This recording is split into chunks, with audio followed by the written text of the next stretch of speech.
Quero convidar a todos que abram as suas Bíblias para o livro de Romanos, capítulo 8, verso de número 28, texto já conhecido de boa parte dos irmãos.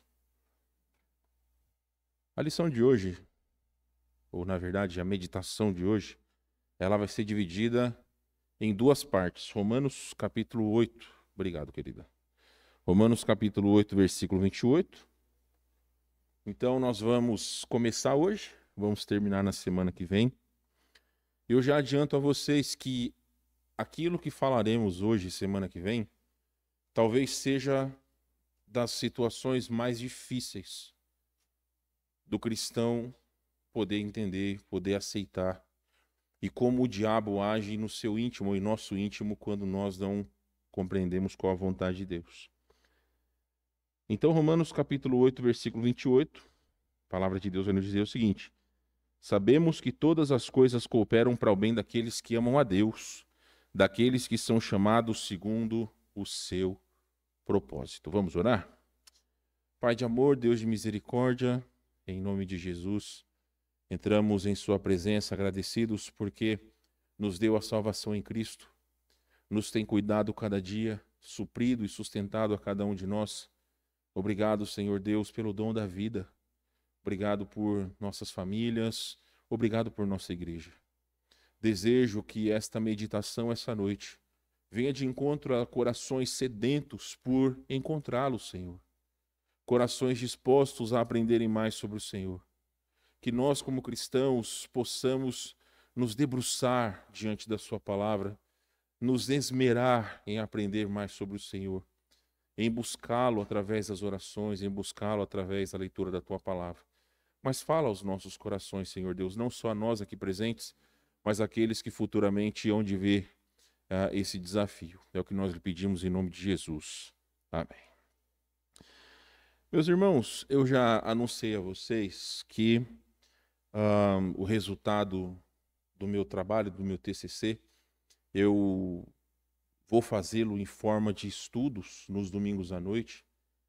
Então nós vamos falar a partir de setembro, porque eu terminarei Romanos 16 agora no próximo domingo, mas a partir do mês de setembro, nós começaremos a falar sobre a maneira que Deus usa o sofrimento na nossa vida. E isso daqui, meus irmãos, o estudo de hoje é uma prévia, se assim nós podemos dizer, só que é olhando do escopo de como o diabo usa o nosso desânimo, ou como o diabo usa, vamos dizer assim, o nosso descontentamento daquilo que Deus permite nas nossas vidas e como isso influencia negativamente a nossa vida. A grande situação, meus irmãos, é que na nossa vida sempre ocorrerão contratempos. Sempre ocorrerão situações as quais nós nos questionaremos do porquê, motivo, razão ou circunstância Deus está permitindo que nós passemos por isso.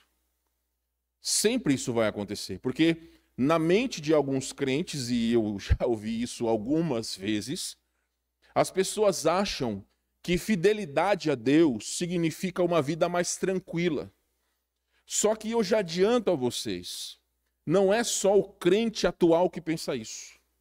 Ele tem aprendido isso de muitas religiões que são movidas por motivos escusos, e quando nós falarmos sobre o sofrimento, posteriormente vocês vão entender, mas principalmente por igrejas que são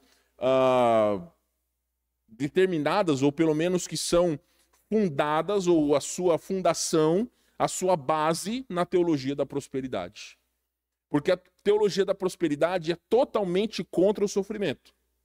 O sofrimento é baseado em encosto, é baseado no diabo, é baseado em N situações, mas nunca pode ser um propósito que Deus pode usar na vida de uma pessoa. Eu não sei aqui em Porto Alegre, mas lá em São Paulo, naquelas partes de trás do ônibus, muitos colocavam a frase, pare de sofrer. E isso era o tema de uma das denominações mais influentes até hoje, na atualidade aqui no Brasil. Então, a situação que muitos acham é que o sofrimento é algo negativo, ou que aquilo que acontece nas nossas vidas sempre pode ser fruto de algo que nós deixamos de fazer, ou algo que nós não estamos fazendo. Então, algumas vezes, no desânimo da pessoa, em não se permitir entender, ou pelo menos abrir o seu coração para os propósitos divinos sobre sua vida, é aí que Satanás entra em cena. Porque quando nós estamos desanimados com aquilo que Deus permite nas nossas vidas, o diabo cochicha nos nossos ouvidos que talvez Deus, ele fechou os ouvidos para nós. Ou talvez Deus fechou os olhos para nós. Que nós fomos abandonados por Deus. Como eu já fui questionado por alguém que estava fazendo uma coisa errada, invadiu uma propriedade, estava claramente fazendo algo errado, e quando foi despejado, me questionou, por que Deus permitiu isso? Então a culpa é de Deus. A pessoa vai, faz a besteira, e a culpa é de Deus que permitiu que ela fosse despejada. Então, a grande situação é que algumas vezes as pessoas elas acham que por conta das situações que nós passamos, nós nos debruçamos a orar e as nossas orações às vezes não são respondidas. Ou simplesmente aquilo que são os anseios dos nossos corações, nós colocamos diante de Deus, às vezes nós pedimos oração na igreja, nós colocamos diante dos irmãos em Cristo, mas parece que Deus não responde. Então, o que será que está acontecendo? Será que Deus se esqueceu de nós? Será que Deus não vê as lágrimas com que nós estamos chegando diante dele? Será que os ouvidos de Deus estão fechados aos nossos clamores? É assim que Satanás ele trabalha no coração de muitos cristãos, fazendo com que possamos duvidar daquilo que Deus tem planejado para as nossas vidas. O texto que nós lemos, e não vai ser esmiuçado hoje, vai ser esmiuçado mais para frente, mas a resposta, ela está praticamente naquilo que Paulo disse aos Romanos. Só que tem uma coisa que muitas pessoas entendem, ou não entendem. Paulo vai dizer, olha na sua Bíblia, sabemos que todas as coisas cooperam para o bem daqueles que... Gente, tem alguma coisa escrita na Bíblia de vocês aí? Vamos tentar de novo? Sabemos que todas as coisas cooperam para o bem daqueles que... Então aqui nós já temos uma lição importante. As coisas cooperam para o bem daqueles que primeiramente amam a Deus. Ponto. Só que tem uma segunda informação importante nesse versículo que muitas vezes é esquecido. Está dizendo aqui, daqueles que são chamados segundo o seu propósito. Existe algo que só Deus sabe, segundo a sua soberania sobre todas as coisas, que ele, como soberano sobre nós e sua criação, pode fazer tudo que ele quiser. Tudo que Deus quiser, ele pode fazer. Alguém crê que é diferente? Será que Deus ele não pode fazer? Será que Deus é limitado a aquilo que muitas vezes o nosso coração quer? Meus irmãos, existe uma situação que beira ao ridículo, mas é a grande situação que muitas vezes também nós nos esquecemos. Quem já chegou e orou para Deus para que viesse tempos difíceis sobre você? Deus, eu gostaria que o Senhor me colocasse numa cama de hospital, que eu ficasse doente, que talvez, talvez os nossos jovens aqui, nas provas difíceis, que tem no colégio, quer que Deus manda uma doença, ou algumas pessoas com certos compromissos que querem que sejam adiados, pede para Deus mandar alguma coisa, mas fora isso, ninguém ora por algo que não é para o seu próprio bem. Geralmente, nós oramos sempre por coisas que são benéficas a nós. Eu já usei isso como ilustração para vocês que já assistiram aquele filme O Todo-Poderoso. Vocês sabem que, em dado momento do filme, aquele ator, como Deus, ele diz sim para todos os desejos. E qual é o resultado? Caos. Eu apontei isso para os irmãos. Então existem coisas que, dentro daquilo que nós pedimos, o melhor de Deus para nós é dizer não. Só que nós, dentro dos nossos pensamentos, que são finitos, que são motivados por um coração enganoso que nós temos, como diz Jeremias capítulo 17, Isaías, no capítulo 55, Deus vai dizer, porque os meus pensamentos são maiores do que os vossos pensamentos. Então, dentro do plano perfeito de Deus, existem certas situações que nas nossas vidas são inadiáveis, que não tem como não acontecer. Só que nós, como cristãos, precisamos abrir os nossos olhos para que o Senhor possa, segundo a sua boa vontade, executar aquilo que Ele quer. Segundo a sua boa vontade, executar a sua soberania. Meus irmãos, conscientemente, como eu já disse, nunca desejamos algo que não serve para o nosso bem, mas há muito que ansiamos que não levaria para o bem desejado. Algumas coisas nós queremos, mas que pode futuramente não chegar naquilo que nós planejamos. Talvez alguns vão chegar no futuro a ver que aquilo que pediram no passado, se tivesse acontecido, não seria bom para a sua vida. Eu não sei quantos de vocês aqui já tiveram a oportunidade de namorar mais de uma pessoa. Eu não sei quantos de vocês tiveram a oportunidade de namorar mais de uma pessoa.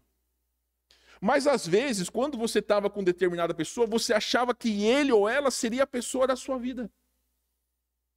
Só que hoje, anos depois, você olha para trás e você fala, graças a Deus que eu me libertei daquele traço. Ou graças a Deus que eu me libertei daquele encosto. Porque só Deus sabe o que muitas vezes o nosso coração quer, mas que não é bom para nós. E o nosso coração transforma-se num campo fértil para o diabo quando nós começamos a lutar com Deus naquilo que Ele permite nas nossas vidas.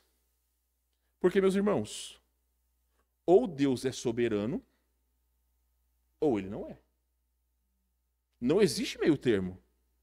E nós sabemos que não existe Deus não ser soberano. Podemos querer ou não, Ele vai executar os propósitos segundo a sua vontade. Só que na vida daqueles que amam a Deus, talvez aqueles que amam a Deus, eles enxergarão as bênçãos de todas as coisas que acontecem nas suas vidas. Vamos ao exemplo? Gênesis capítulo 50. Abre sua Bíblia lá. Gênesis capítulo 50. Versículo de número 20. Alguém leia para nós, por favor.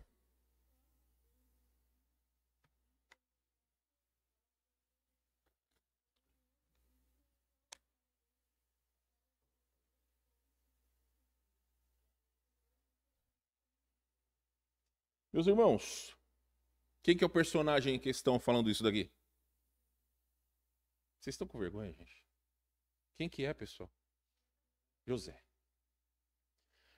Vamos voltar 13, vocês não precisam abrir a sua Bíblia, mas vamos voltar 13 capítulos, que dá mais ou menos uns 20 e poucos anos na vida de José. Vamos pular alguns eventos na vida de José. Você acha que quando José foi mandado por Jacó, você vai lá, entrega lá alguma coisa para os seus irmãos e depois você volta com eles. Você acha que quando José estava indo para encontrar com eles, José pensou assim, beleza, eu vou ser jogado num poço, depois eu vou ser vendido, vou ir para o Egito, vou ser acusado, lançado na prisão, vou ser esquecido na prisão, posteriormente o faraó vai me chamar, vou ser governador do Egito, vou ver minha família de novo e todas as coisas vão ser boas, porque tudo isso vai acontecer. Será que isso aconteceu? É ridículo. Mas nós que conhecemos a história, nós sabemos que quando ele disse isso, nós conseguimos ver todo o quadro daquilo que Deus permitiu. Ele não. Ele precisou ser escorraçado pelos seus irmãos, quase morto. Ele precisou ser humilhado posteriormente na casa do seu senhor, quando a esposa do senhor, com todo respeito, mas uma sem vergonha, quis atentar, né, contra ele. Ele disse não e ele foi posteriormente preso, esquecido na prisão. Ele posteriormente foi colocado como o segundo no Egito, quando ele teve a oportunidade de fazer o mal contra todos aqueles que fizeram o mal contra ele. O que ele fez? Ele colocou na conta de Deus. Isso não é fácil não, viu? Isso não é fácil. Estava conversando com meu amigo pastor Odir hoje. Não é fácil ser ofendido e colocar na conta de Deus. Dizer, Senhor, o Senhor é a minha justiça. Não é. Mas quando chega-se anos, porque aqui, meus irmãos, não foram 15 minutos.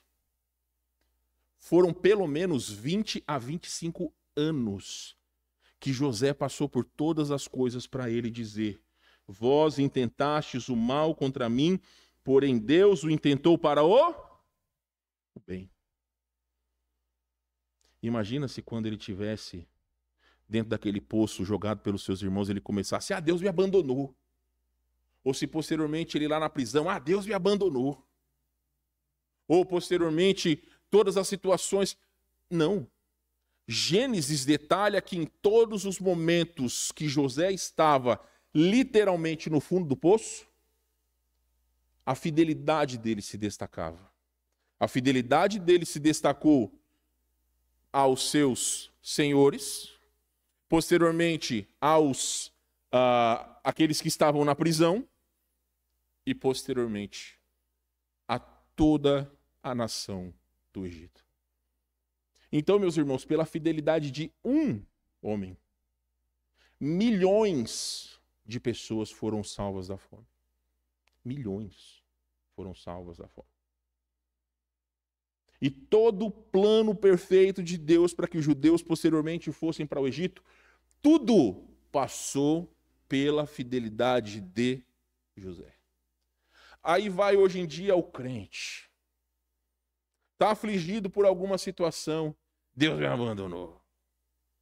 Tadinho de mim. Eu não mereço isso que está acontecendo comigo. Por que Deus faz isso comigo? Como também já falaram para mim. Pastor, aqui no redor da igreja cheio de gente rica que não quer saber de Deus e eu, que amo a Deus, estou aqui comendo pão que o diabo amassou.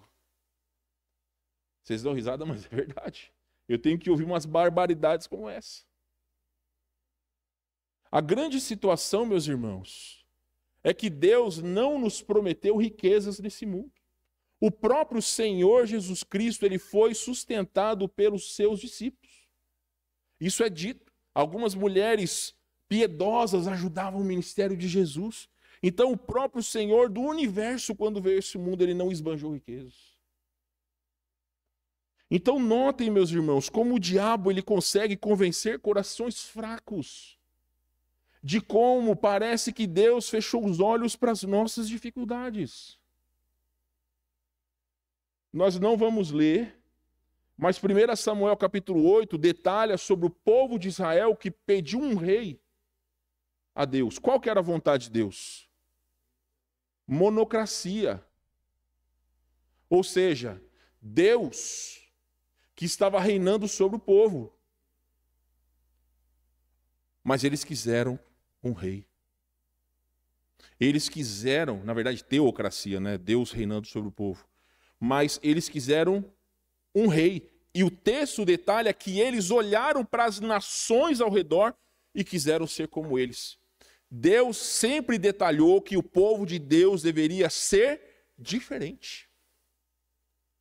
E essa verdade, ela ocorre até hoje. Nós não podemos ser iguais. Nós temos que ser diferentes em essência. É isso que nos diferencia daqueles que não têm Cristo. Meus irmãos, Todos os dias existem crentes fiéis que estão padecendo por situações que nós nem imaginamos. Algumas vezes nós somos esses que somos colocados em situações que nós nem imaginamos. Mas de que forma que nós vamos responder a essas questões? Tudo isso demonstra se nós estamos dando ouvido ao diabo ou se nós estamos dando ouvido a Deus.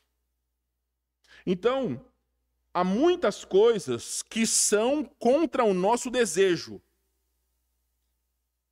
mas não são contra o nosso bem. Entenderam? Existem coisas que nós não queremos, mas que são para o nosso bem. E existem coisas que nós queremos, mas que também não são para o nosso bem. Deus, como um bom pai, e Jesus disse isso, qual pai que vai dar para um filho alguma coisa ruim? Nenhum pai que ama o seu filho vai dar algo que não presta. Esse é o papel de Deus. É limitar os nossos desejos a coisas supérfluas. Às vezes, meus irmãos, os crentes infiéis, nada acontece na vida deles. Por quê? Porque não vai ter retorno nenhum. Nenhuma pessoa vai ser abençoada, nenhuma pessoa vai ser alcançada pelo Evangelho, nenhuma pessoa, nem mesmo esse crente, vai conseguir demonstrar sua fé. Por quê? Porque já é fraco espiritualmente. Mas, por outro lado, todos nós conhecemos pessoas que parecem que só estão nesse mundo para sofrer. Sofrem, e sofrem, e sofrem. Mas existe um propósito soberano em todas as coisas. Meus irmãos, olha Isaías capítulo 53, versículo 10. Isaías 53, 10. Outra pessoa vai para Atos 2, 23. E ainda mais um vai para Atos 4, 28. Então são 3 versículos a serem lidos. Alguém leia, por favor, Isaías 53, 10.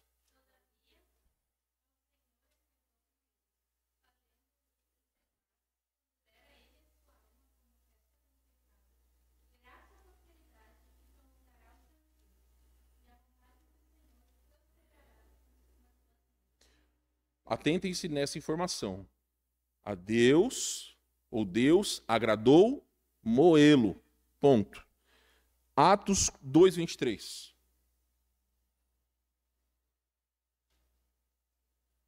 Quem achou pode ler, gente.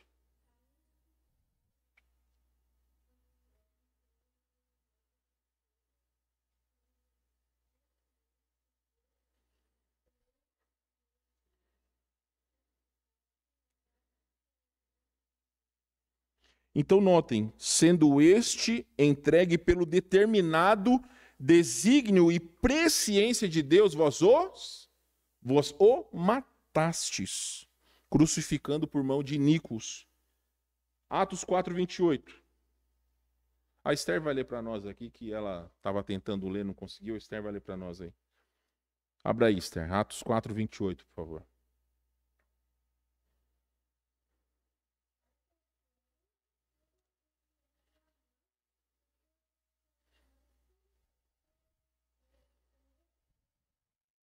Meus irmãos, quem matou Cristo?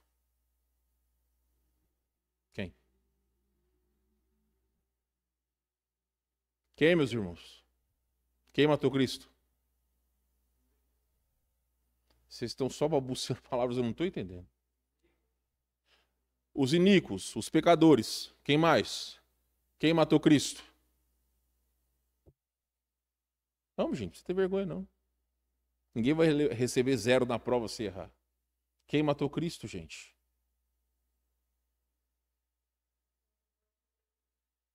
O que os versículos nos falaram? Houve, segundo o desígnio de Deus, a morte do seu filho. Isaías fala exatamente isso. Todavia, ao Senhor agradou. Foi Deus quem matou Cristo. Não fomos nós. Não foram os nossos pecados. Foi Deus quem matou Cristo. Mas Deus fez isso por um propósito, para a nossa redenção. E eu estou dizendo isso para vocês porque existe maior amor do que o amor de Deus Pai pelo seu Filho? Existe um maior amor do que esse? Então, meus irmãos, o Salvador veio a esse mundo, sofreu, dando a sua vida para nos salvar. Por que nós estaríamos isentos de sofrer? Nenhuma das situações que nós já passamos, que nós passaremos, pode chegar perto daquilo que Cristo sofreu por nós, por desígnio de Deus. É isso que está sendo dito em Atos. Se Deus não quisesse que acontecesse, não teria acontecido. Cristo só foi crucificado porque foi a vontade de Deus. Então, meus irmãos, se o Senhor permitiu que o seu filho sofresse, por que o nosso sofrimento, por que nós seríamos melhores do que Cristo? Nós precisamos ser justos. Algumas vezes nós causamos os nossos próprios sofrimentos. As nossas atitudes, a nossa rebeldia, nós muitas vezes causamos o nosso próprio sofrimento. E aí, meus irmãos, não adianta ficar clamando para Deus, sendo que eu entendo que muitas vezes o Senhor permite que nós passemos por determinadas situações para que nós aprendamos. Eu já disse para vocês que no que diz respeito à questão financeira, muitos de nós, eu estou dizendo nós, muitos de nós somos péssimos administradores. Não administramos aquilo que Deus tem nos dado. Nós nos colocamos com a corda no pescoço e depois nós clamamos para Deus: Senhor, me ajuda a sair disso. E aí vai jogar na Mega Sena, na Quina, na Loto, na Timania, na Telecena, tudo mais, achando, eu preciso ganhar para me ver livre disso, meus irmãos. Quem coloca a sua fé nisso, já começou errado. Porque se muitas vezes nós nos colocamos nessa situação, eu entendo que a didática de Deus é permitir que nós possamos sair disso, para que nós não entremos nessas situações novamente. Por quê? Se nós fôssemos aquele tipo de pai, você que tem filhos, você é aquele tipo de pai, você, Paulo, sei lá, com seus 3 filhos, quando agora os 3 filhos já todos arranjados, casados, chega lá, toda hora, pai, me dá 100, me dá 100, me dá 100. Até eu vou ser seu filho, Paulo. Vou entrar na fila para pedir 100 também. A questão é que nós ensinamos os nossos filhos dizendo não. Nós precisamos ensinar os nossos filhos dizendo não muitas vezes. Então Deus, ele também limita as nossas, muitas vezes, ou ele permite certas situações, porque nós aqui nos colocamos em determinadas áreas das nossas vidas que ali talvez não seria o propósito de Deus. Mas ele permite, porque nós é quem nos colocamos ali. Eu vejo, meus irmãos, e quando você lê sobre a história da igreja, você vê como homens e mulheres de Deus, eles investiram as suas vidas, não chegaram à longevidade. Por quê? Porque eles morreram antes por sua fé em Cristo. Hoje em dia, principalmente no Brasil, são poucos aqueles que morrem por sua fé em Cristo. E é por isso que nós temos uma gama de crentes que não sabem o que é vida cristã. Não sabem o que é se esforçar para a glória de Deus. Não sabem, como Paulo disse a Timóteo, aqueles que querem ser piedosos ou que forem piedosos sofrerão perseguição. É muito mais fácil nós nos misturarmos na multidão do que nós sermos diferentes. Aqueles que forem lá na Expo Inter vão ter pessoas que você amorosamente vai oferecer uma sacola, eles vão te olhar e vão te dizer não. E no seu coração, muitas vezes, você vai pensar o seguinte: aquela pessoa jogou fora uma oportunidade de poder ouvir de Cristo. Mas o que eu posso fazer? Tem uma pegadinha que eu vi no Facebook. Tá um camarada oferecendo um folheto, aí um outro ator tá vindo, não quero não. Aí o camarada vai dar um chute nele. Aí ele pega o que tá atrás, quando o outro oferece, ele já pega para não tomar um chute.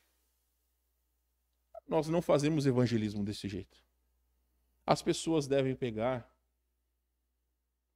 primeiramente, por necessidade, porque uma sacolinha é sempre importante, mas muitos perguntam, o que é que tem aqui? O que tem aqui dentro? Aí tem o folheto da palavra de Deus.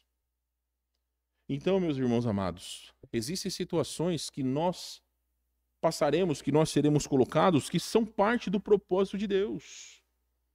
Existem situações que nós não entendemos. Então, a mão de Deus pode estar contra o homem que Deus ama intimamente. Entenderam? A mão de Deus pode estar contra o homem que eu digo humanidade, que Deus ama intimamente. O Senhor Jesus Cristo é um desses exemplos.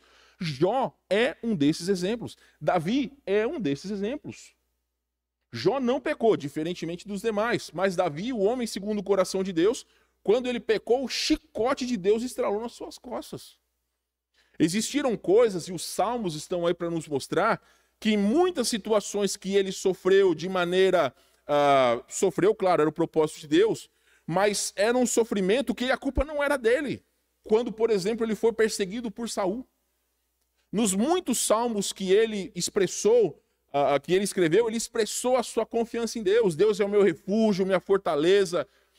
Em Deus eu me deleito, em Deus eu me refugio.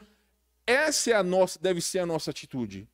Entendam, meus irmãos, nenhum de nós sabemos quando vai ser o dia em que nós passaremos pelas situações mais difíceis que talvez nós já enfrentamos.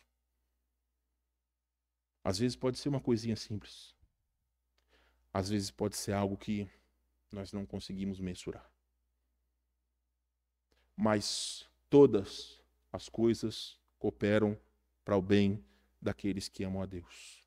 Daqueles que são chamados segundo o seu propósito. Ou seja, Deus é, tempo presente, soberano sobre nossas vidas, sobre todas as coisas. Cada vez que nós murmuramos, que nós duvidamos e questionamos os propósitos de Deus, por que ele permite certas coisas nas nossas vidas, nós estamos dando ouvido para o diabo. Mas eu já fiz tal coisa 10 vezes e não dá certo. Talvez a vontade de Deus seja fazer 20 vezes. Então, meus irmãos, louvado seja o Senhor. Essa é a direção dele nas nossas vidas, porque ele é soberano sobre todas as coisas. Semana que vem a gente continua. Peço que baixem suas cabeças, fechem seus olhos, vamos orar. Mais uma vez, Senhor, orando que o Senhor fale aos nossos corações, dirija as nossas vidas, faz com que os nossos olhos estejam sempre atentos à Tua vontade. Independente de quais os caminhos que o Senhor tem para as nossas vidas, existem coisas que ocorrem conosco, com nossas esposas ou os maridos, com os nossos filhos, com os nossos pais, com as pessoas que nós amamos, conosco mesmo, Senhor Deus, que tudo está debaixo do propósito soberano do Senhor, de como o Senhor quer nos ensinar a sermos crentes fiéis, ou simplesmente de como o Senhor quer nos ensinar a ter fé, como o Senhor quer usar as nossas vidas para que outros cheguem a Cristo, mas para isso nós não podemos duvidar, nós não podemos questionar ao Senhor, nós precisamos confiar, porque o Senhor é soberano, o propósito do Senhor é perfeito, o Senhor sabe o que é o melhor para cada um de nós, todas as coisas cooperam para o bem daqueles que amam ao Senhor, daqueles que são chamados segundo o seu propósito. Oramos em nome de Jesus. Amém.